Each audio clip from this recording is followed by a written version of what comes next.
Good morning and welcome to this week's programme. Truly the mould of Irish politics has been broken. Desmond O'Malley from the Archives. But also a mould breaker in terms of the formation of a new political party, which did change the face of Irish politics. The Taoiseach and Fianna Fáil leader Micheál Martin's tribute.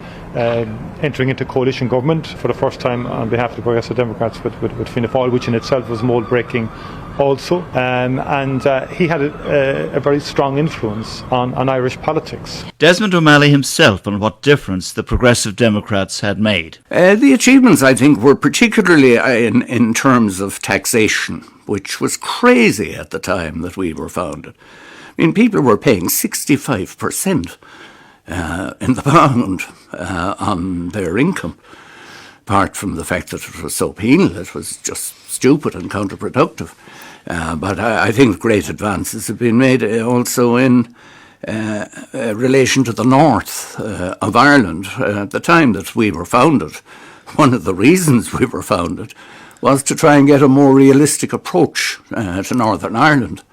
At that time we were told, for example, by Fianna Fáil that the Unionists had no rights whatever, that the whole question of the principle of consent didn't really arise at all, and that Ireland was going to be a unitary state, and that was the end of it, and there was no other possible solution to the problems. We see a very much more realistic approach to things nowadays, thank goodness. And I think without that, we wouldn't have achieved the peace that's there. To leaders of Fianna Fáil, in fairness. Oh yes, eventually. But I'm talking about what it was at the start. And they were brought round, if you like, regrettably slowly to that point of view. Among many comments made about Desmond O'Malley during the week was that he had a reputation for not suffering fools gladly. For instance, this from his constituency colleague, Fine Gael TD, former leader of Fine Gael, Michael Noonan. He was honest and forthright, a very ethical politician, but also didn't suffer fools gladly. And you learn that if you crossed him. And this attribute was mentioned by Olivia O'Leary to Desmond O'Malley himself, and note how he qualified the comment. You know, that's a slightly glib way of summarising someone, you know, to say that they don't suffer fools gladly, because that can be a reflection on people. I find it difficult to be impatient of someone who genuinely holds a view, and I know holds it for valid reasons. A lot of views are not held though for valid reasons. You know damn well why they're pursuing the particular line they are. It's very hard to suffer that at times. Desmond O'Malley was born in Limerick on the 2nd of February 1939. He died 21st of July 2021, aged 82. I started as a solicitor and, I spent whatever it was, 8 years, I think, practising. And it was interesting and, you get all tied up in it, and I'm sure I'd have spent the rest of my life in it, but looking back on it now, I'm sure I'd have inevitably been very bored. I went from a low-key kind of pretty private type of profession into a very high visibility one. And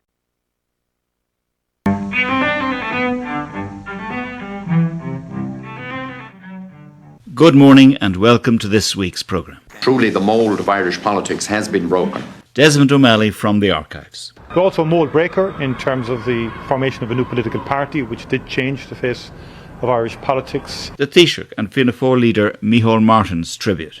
Entering into coalition government for the first time on behalf of the Progressive Democrats with Fianna Fáil, which in itself was mould breaking also. And he had a very strong influence on Irish politics. Desmond O'Malley himself on what difference the Progressive Democrats had made. The achievements, I think, were particularly in terms of taxation, which was crazy at the time that we were founded. I mean, people were paying 65% in the pound on their income, apart from the fact that it was so penal, it was just stupid and counterproductive. But I think great advances have been made also in relation to the north of Ireland. At the time that we were founded, one of the reasons we were founded was to try and get a more realistic approach to Northern Ireland. At that time we were told, for example, by Fianna Fáil that the Unionists had no rights whatever, that the whole question of the principle of consent didn't really arise at all, and that Ireland was going to be a unitary state, and that was the end of it, and there was no other possible solution to the problems. We see a very much more realistic approach to things nowadays, thank goodness, and I think without that we wouldn't have achieved the peace that's there. To leaders of Fianna Fáil, in fairness. Oh yes, eventually. But I'm talking about what it was at the start. And they were brought round, if you like, regrettably slowly, to that point of view. Among many comments made about Desmond O'Malley during the week was that he had a reputation for not suffering fools gladly. For instance, this from his constituency colleague, Fine Gael TD, former leader of Fine Gael, Michael Noonan. He was honest and forthright, a very ethical politician, but also didn't suffer fools gladly. And you learn that if you crossed him. And this attribute was mentioned by Olivia O'Leary to Desmond O'Malley himself, and note how he qualified the comment. You know, that's a slightly glib way of summarising someone, you know, to say that they don't suffer fools gladly, because that can be a reflection on people. I find it difficult to be impatient of someone who genuinely holds a view, and I know holds it for valid reasons. A lot of views are not held, though, for valid reasons. You know damn well why they're pursuing the particular line they are. It's very hard to suffer that at times. Desmond O'Malley was born in Limerick on the 2nd of February 1939. He died 21st of July 2021, aged 82. I started as a solicitor, and I spent whatever it was 8 years, I think, practicing. It was interesting, and you get all tied up in it, and I'm sure I'd have spent the rest of my life in it, but looking back on it now, I'm sure I'd have inevitably been very bored. I went from a low-key kind of pretty private type of profession into a very high-visibility one, and then I found myself right in the middle of many of the storms that went on over 3 decades in that. So at least, as the Chinese say, I lived in interesting times. He grew up in a comfortable middle-class professional family in Limerick. Limerick was a small city with a good sense of community, in which a huge number of people knew a high proportion of other people there, of the remainder of the population. It would be wrong to say that it was a classless society, because there were great differences, if you like, I suppose, financially and socially. But it was a society or a community in which all classes mixed freely in a way that you wouldn't get in Dublin, for example. And you would actually know a lot of people who, lived in very difficult circumstances. One of the unifying factors, I think, curiously, was the game of rugby. It brought all Limerick together in a way that there was no other unifying factor as strong as it. Olivia O'Leary asked him about Limerick's reputation as a conservative city, the confraternity, the expectation of conformity to strict Catholic outlook. The influence on mine would have been Jesuit, I think, because I was at a Jesuit school, and that was different. It was much more low-key, and but nonetheless it still reflected the times that were in it, both in Limerick and in Ireland. There was a certain intellectual imprisonment almost at that time. There were parameters of conduct, even of thought, virtually laid down for people that you had to stay within, and that was very, very stifling. As for the political party he might join, were he to become a politician like his uncle Donogh O'Malley, there was no question about party affiliation. His father, a practising solicitor, was close to Fianna Fáil. He had been mayor of Limerick twice, but he was friendly with both De Valera and Lemass, who seemed to value his views, because I can recall as a kid Lemass in particular ringing him up at home at night occasionally, and to ask him his views on, for example, a bill that they were proposing or something like that, as to how he thought it would work. He was a solicitor, of course. He was a solicitor, yeah. He had he always, when he was talking about departments and ministers, he used to talk about two which he used to think were very important. One was justice, and the other was industry and commerce.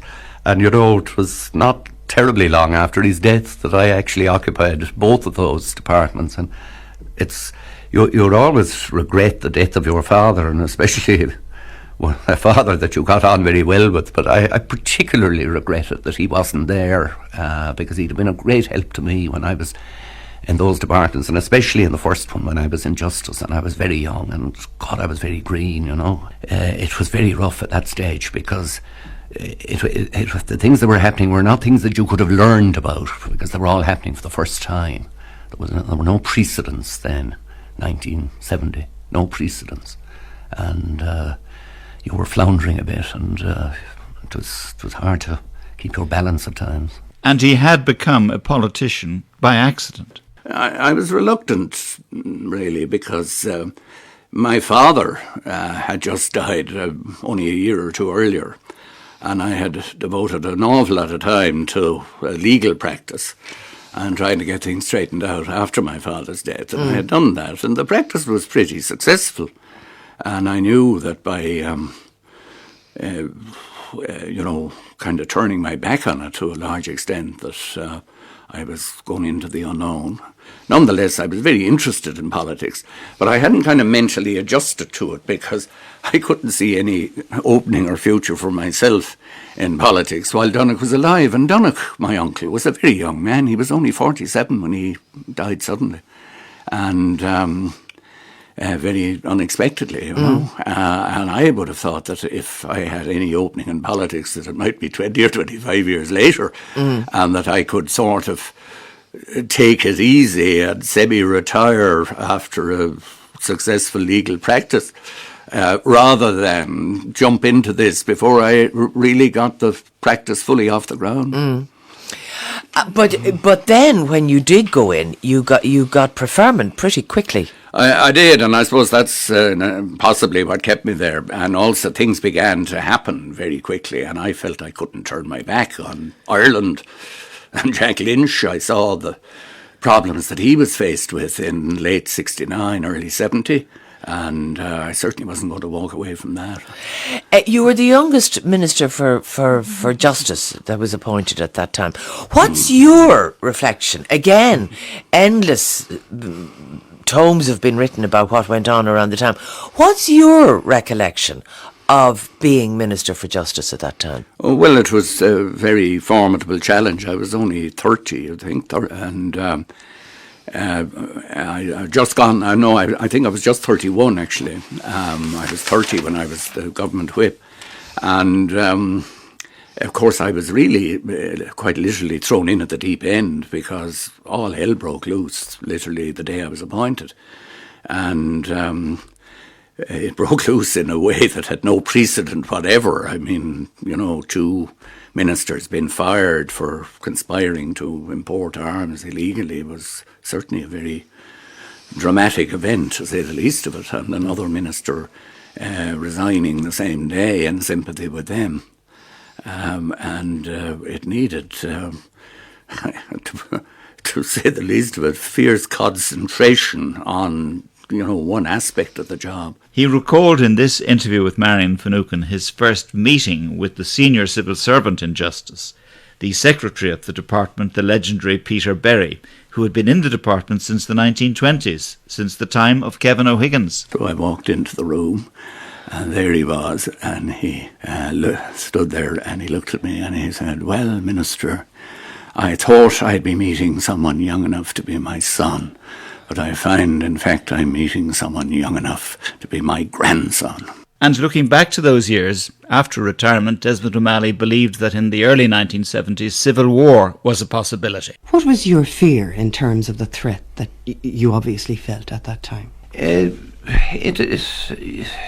had the fear at times that the country could devolve down into some kind of civil war.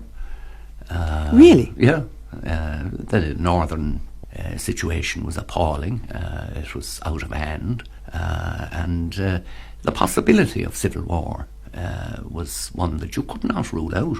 And even if it stopped short of civil war, you had the possibility that there would be a major breakup in the government of the day, and perhaps somebody less stable than Lynch mightn't have been able to hold it together. Jack Lynch lost power in the 1973 general election to a Fine Gael Labour government led by Liam Cosgrave. Fianna Fáil regrouped in opposition. Charles Haughey bided his time on the backbenches. Acquitted in the arms trial, he had then asked Lynch to stand aside, there being an honourable course, as he put it, for those responsible for this fiasco. Then, to Desmond O'Malley's surprise, Jack Lynch appointed Charles Haughey to the party's front bench in January 1975. And I, for one, had grave misgivings about it when it did happen. I wasn't consulted about it. I think Lynch's feeling was that he was prepared to give people the benefit of the doubt, that he was prepared to think the best of people. But looking back now, and I know your admiration for Jack Lynch, and it's indeed widely shared, would you regard that decision as probably the biggest mistake he made in his political career, the decision to let Charles Haughey back on the front bench? No, I can't think that you can't say that it was a mistake, unless you can chart out for me or for the public what the consequences the other way around would have been. Because one of the things that I'm conscious of, when a couple of years later, when it came to a decision when after Lynch had retired between Colley and Haughey, a number of people whom I thought, and various on our side of the fence thought, were going to vote for Colley ended up not doing so. And I said afterwards, in calmer moments to some of them, "You're believed to have voted for Haughey. How in the name of God could you have justified that?" And a number of them said to me, "If Haughey lost, he'd have burst up the party," to use Jerry Collins' subsequent phrase. He'd have broken it up, he'd have smashed it up. We knew that if Colley lost, he'd take his beating. He'd maybe crib about it, and he'd be sulky and maybe uncooperative, but he wouldn't set out to break it up. Haughey would have. And I said, my God, isn't that an appalling reason for having voted for someone that you know is the wrong person? Mr. Charles J. Haughey. There were times, I suppose, when you began to think that the relationship of some of the deputies towards Mr. Haughey was like that of cult members to the cult leader. And even when objective evidence suggested that the leader of the cult was on shaky ground and was acting in a dubious fashion. In 1981-82, there were 3 quick elections, with Garrett Fitzgerald and Charles Haughey alternating as Taoiseach. In the November 1982 election, Haughey had failed for the 3rd time to win a conclusive mandate. In all, there were 3 heaves, as they were termed, against him. When Barry Desmond, as Health Minister in the Fitzgerald Spring government, brought in legislation to liberalise the law on family planning, it will be remembered that Charles Haughey himself, as Lynch's Health Minister in 1979, had introduced what he termed an Irish solution to an Irish problem by making contraceptives available for married couples only. Barry Desmond now was advocating that contraceptives could be available irrespective of marital status. Charles Haughey's Fianna Fáil, in opposition, opted to vote against this, and although Desmond O'Malley had forfeited the Fianna Fáil whip by not supporting Haughey's insistence on the unitary state as the only option in the Forum report, O'Malley's stand was seen as defiant. There is a choice of a kind that can only be answered by saying that I stand by the Republic, and accordingly I will not oppose this bill. In a wide-ranging speech considered to be one of the best ever made in the Dáil, O'Malley identified what he meant by standing by the Republic. He had taken the opportunity over the previous weekend to read some of the chapters in John White's book on Church and State in Modern Ireland. To read perhaps in full for the first time myself the whole mother and child controversy of 1951, as it was called, is unbelievable. It is incredible that members of this House and of the government of the day could be as craven and supine as they were, as we look back on them now. It shows how much the atmosphere has changed. Then one has to ask oneself, has the atmosphere changed? Because when the chips are down, is it going to be any different? And then, because of his failure to vote with Fianna Fáil to reject general availability of contraception, Desmond O'Malley was summoned to a meeting of the National Executive who would consider his expulsion from the party. Well, the reason for my expulsion was that I was guilty of conduct unbecoming a member of the party. The Fianna Fáil National Executive at its meeting tonight passed a motion by 73 votes to 9 as follows, that Des O'Malley TD be and hereby is expelled from membership of the organisation on the ground that he has been guilty of conduct unbecoming a member of the organisation. Looking round me, I find it difficult to entirely accept that reason, because I think the question of conduct unbecoming membership of the Fianna Fáil organisation is a fairly subjective concept. It seems to be interpreted differently from time to time, and I can think of things that have happened that I think were perhaps a little less becoming than my alleged misconduct. And then, no longer a member of Fianna Fáil, Des O'Malley spoke for the first time about the origin of the differences between himself and the party leader. Well, I don't think any difficulty started when I came into the Dáil 17 years ago. That would have been in 1968. But certainly difficulties arose in 1970 when some events happened then. I was Minister for Justice. I was appointed, in fact, just after the events had happened. And I came to know in some detail about those events and all the circumstances surrounding them. And I inevitably began to form certain opinions then, and quite honestly, those opinions really have never left me. At that stage in 1985, there were many rumours about a new party being formed and that O'Malley should lead it.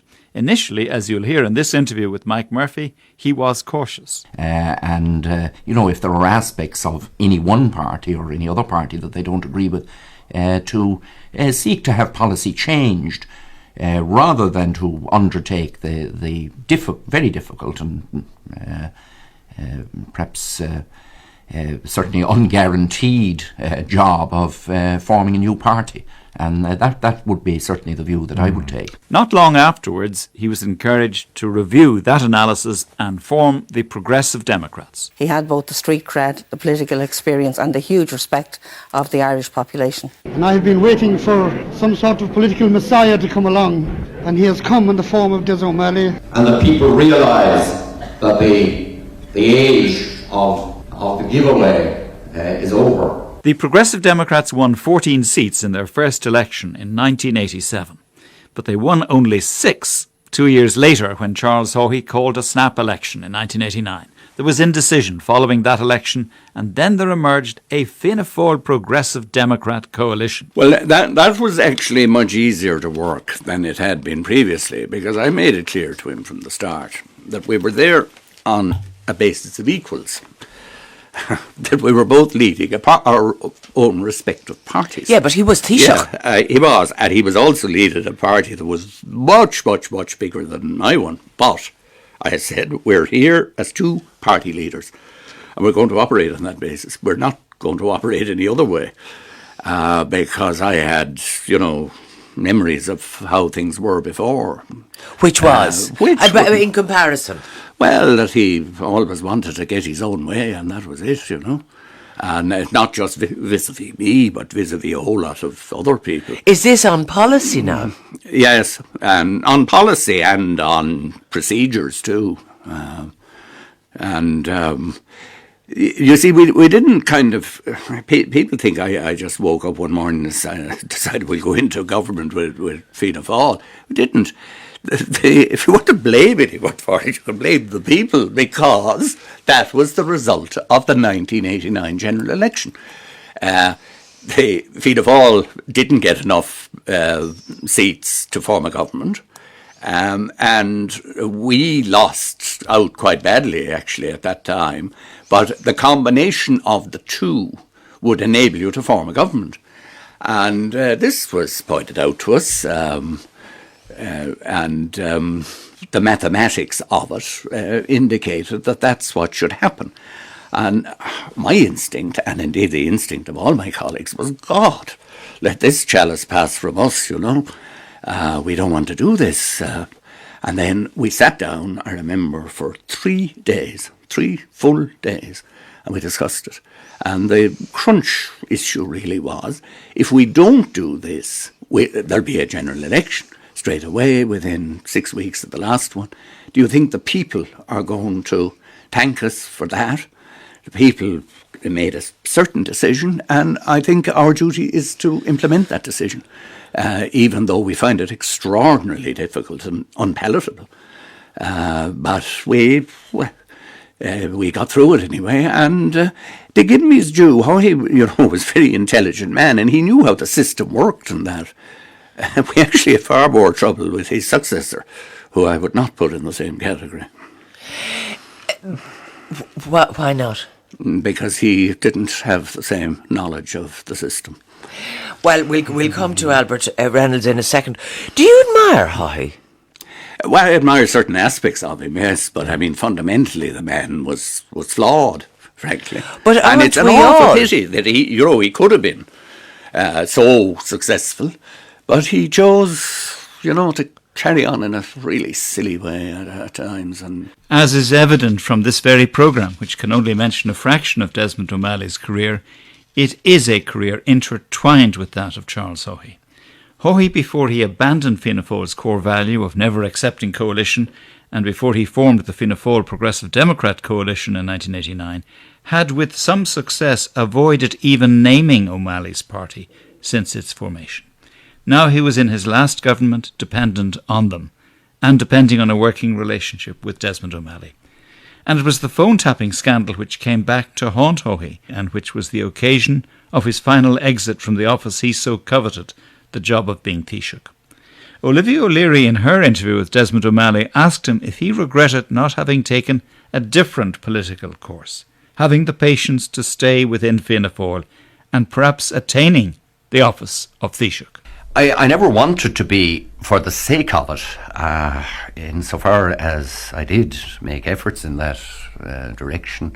It was more to stop someone else rather than to have myself there. I'd have been perfectly happy to be number 2 or 3 or 4 or 5 to someone else. Why? Like Jack Lynch. Why? Because I was happy in that situation.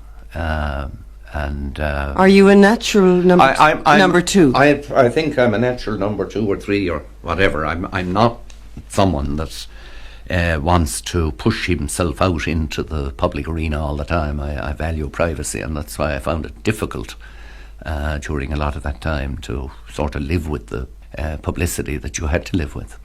But still, when you look back, if it hadn't perhaps been for Charlie Haughey, in time you might well have become leader of Fianna Fáil and Taoiseach. I might well have, but you would have had to sort of pay a price for it that it wasn't worth, really. And, like? You'd have had to play the game as the boys wrote the rules, And you don't like that? No, I don't. I prefer to go by my own instincts. And on the 6-1 News on RT television on Wednesday evening last, on the day when his death was announced, Mary Harney, co-founder of the Progressive Democrats and his successor as leader, and his friend, was asked whether, if he had been more patient, might he have become a Fianna Fáil leader and Taoiseach.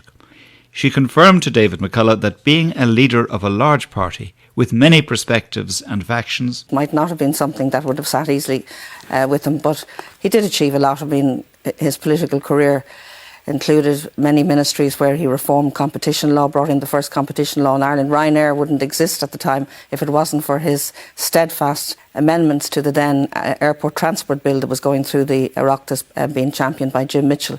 Des brought in the crucial amendments that facilitated the start of a new airline like Ryanair, and the rest is history. We've cheap flights because of that. It spurred innovation in Aer Lingus. And in so many other areas he showed great determination, great vision. He was a genuine public servant, and I will really miss him, and so many other people will miss him.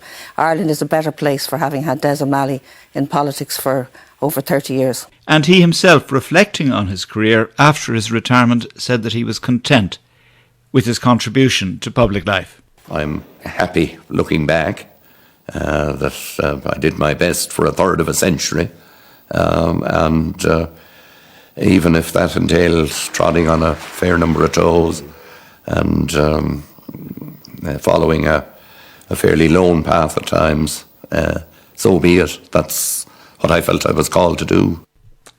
This morning's programme was based on original programmes by Olivia O'Leary, David Davenport, Marion Finucane, David McCullough, Mike Murphy and myself. Special thanks to Robert Canning. More voices from the archives on Sunday morning next. Thank you for listening this morning and good morning.